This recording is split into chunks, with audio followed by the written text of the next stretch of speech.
OnePlus Nord 5 మొబైల్‌లో incoming call నెంబర్‌ని ఎలా హైడ్ చేయాలో చూపిస్తాను. ఇప్పుడు చూడండి. ఏం లేదు, సింపుల్‌గా పైన నోటిఫికేషన్ బార్‌ని స్వైప్ డౌన్ చేస్తే ఇలా వస్తది. ఇక్కడ మన మొబైల్ డేటా మీద లాంగ్ ప్రెస్ చేసుకొని స్క్రోల్ డౌన్ చేస్తే లాస్ట్‌లో కాల్ సెట్టింగ్స్ అనే ఆప్షన్ ఉంటది. దాని మీద క్లిక్ చేసుకొని లాస్ట్‌కొచ్చేసి మోర్ సెట్టింగ్స్ మీద క్లిక్ చేసామంటే మనకి ఇలా హైడ్ కాంటాక్ట్ ఫోన్ నెంబర్ అని ఉంది.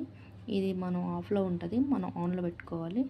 పెట్టుకున్న తర్వాత బ్యాక్ వచ్చేసేయండి. ఇప్పుడు నేను కాల్ చేసి చూపిస్తా చూడండి. మీకు నెంబర్ అయితే కనిపించదు. ఓన్లీ మీరు ఏ నేమ్ అయితే సేవ్ చేసుకున్నారో అది మాత్రమే కనిపిస్తుంది. చూడండి, ఇలా వస్తుంది కదా. సో మీకు ఇలా వస్తుంది, నెంబర్ అయితే కనిపించదు. ఈ ఆప్షన్ అయితే నాకు బాగా నచ్చింది. ఐఫోన్లో ఉంటుంది ఈ ఆప్షను. సో ఇప్పుడు మనకి ఆండ్రాయిడ్లో కూడా ఇచ్చాడు. సో ఇది బాగుందని నేను అనుకుంటున్నాను. మీకు నచ్చితే డెఫినెట్గా సో ఇదైతే యాక్టివేట్ చేసుకోండి.